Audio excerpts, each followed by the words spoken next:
Hai teman-teman semuanya, jadi gue di sini bersama dengan teman-teman lainnya ingin mendiskusikan atau membahas sebuah hal yang bikin gue penasaran banget.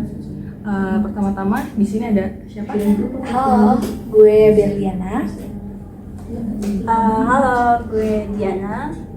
Dan gue Vera. Dan gue Sisi. Dan saya Aski. Jadi satu hal yang bikin penasaran itu, jadi kemarin itu gue sempat baca mengenai pembelajaran berdiferensiasi. Nah itu tuh gue masih belum paham tuh maksudnya kayak gimana. Kalian ada yang pernah punya pengalaman nggak? Sebenarnya kalau dilihat dari definisinya ya, pembelajaran berdiferensiasi itu kan sebuah usaha untuk menyelaraskan proses pembelajaran di dalam kelas yang kita itu berpusat pada kebutuhan individu siswa. Nah, tapi pembelajaran berdiferensiasi itu bukan pembelajaran yang diindividualkan. Artinya ada siklus di situ. Siklusnya itu pertama kita harus tahu kebutuhan sama keragaman siswa yang nantinya akan ada respon. Respon itu kita bisa munculin sebuah pengajaran atau instruksi dan pembelajaran itu sendiri yang mengakomodasi keragaman siswa itu. Oke, berarti di awal pembelajaran itu si guru itu harus kayak istilahnya mensurvei dulu kali ya, minat belajar atau gaya belajarnya. Betul ya. Iya, jadi kayaknya kalau disimpulin tuh dari tadi tuh menurut kamu, kayaknya kalau misalkan pembelajaran berdiferensiasi itu dia guru ini nih harus sebelum memulai pembelajaran, kayaknya guru harus bisa melihat nih minat sama bakat dari masing-masing peserta didik. Terus mungkin juga pembelajarannya lebih berfokus sama peserta didik ya. Kayak misalkan jadi guru ini cuma jadi fasilitator gitu, dimana dia harus bisa mendukung semua minat gaya belajar dari masing-masing si peserta didik ini, yang masih kayak gitu. Mungkin juga dari pembelajaran berdiferensiasi ini peserta didik juga jadi mandiri nggak sih, jadi lebih kolaboratif dan bekerja sama gitu. Iya, bisa makanya aku tapi gue masih belum paham banget sih. Kalian ada yang pernah coba menerapkannya? Ya, betul. Oke, kayaknya gue punya ada beberapa contoh yang mungkin bisa masuk nih ke pembelajaran diferensiasi. Sebenarnya pembelajaran berdiferensiasi ini punya 3 contoh.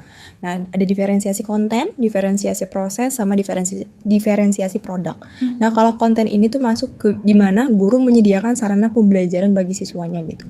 Walaupun memang terlihat berat ya, namun memang guru itu kan tadi fasilitator. Nah, jadi contohnya gimana? Guru bisa menyediakan bahan bacaan, baik itu berupa buku atau mungkin jurnal dan artikel sebagainya, baik secara digital maupun secara non-digital.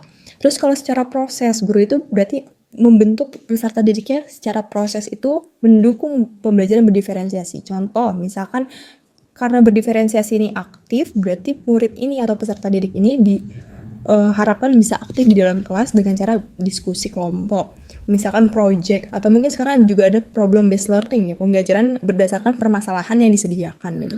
Ini juga masuk dalam konten berdiferensiasi. Yang terakhir itu diferensiasi produk. Nah, selain tadi konten sama proses, guru juga harus bisa memastikan peserta didik ini memiliki hasil produknya sendiri. Seperti selain PR yang biasanya sehari-hari guru berikan, dia juga bisa berupa presentasi atau mungkin unjuk karya gitu ya. Jadi program P5 ini sebenarnya udah mendukung banget pembelajaran berdiferensiasi sih menurut gue. Jadi perlu banget yang namanya tetap dipertahankan untuk berjalannya pembelajaran berdiferensiasi ini. Oke, jadi bisa dibilang pembelajaran berdiferensiasi itu sama dengan teori konstruktivisme kali ya? Ya, itu nyambung sih sama teori itu. Nah, jadi kalau teori tersebut itu kayak mengajarkan si siswa ini tuh dalam segi latihan, dalam segi bertanya dan lain-lain itu tuh lebih kemandiri gitu.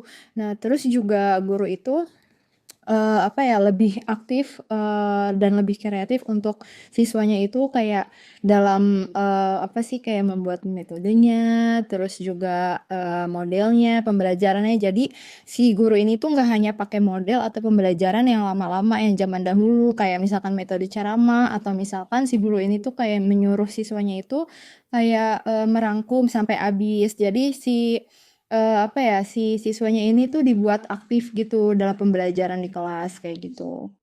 Berhubungan berarti ya belajar sama Itu sebagai fasilitator yang udah kitab dan bahasa Stat. Gitu. Oke, berarti pembelajaran diferensiasi itu bisa dibilang pembelajaran yang kita tadi menyesuaikan dengan siswa. Bagaimana kita ini harus menjadi fasilitator, membantu siswa belajar dengan gayanya sendiri-sendiri. Jadi siswa itu nggak cuma belajar mengenai materinya, tapi mungkin siswa juga belajar untuk berpikir kritis, berpikir kreatif, dan lain. Oh iya, bekerja sama juga ya, karena mungkin kayak ada proyek-proyek mandi ya, benar baik. Betul. Jadi pembelajarannya nggak hanya individu aja, jadi bisa berkelompok juga kayak gitu. Oke, jadi bagaimana teman-teman lainnya? Apakah kalian juga sudah paham? Sekian dari kami. Assalamualaikum warahmatullahi wabarakatuh. Dadah.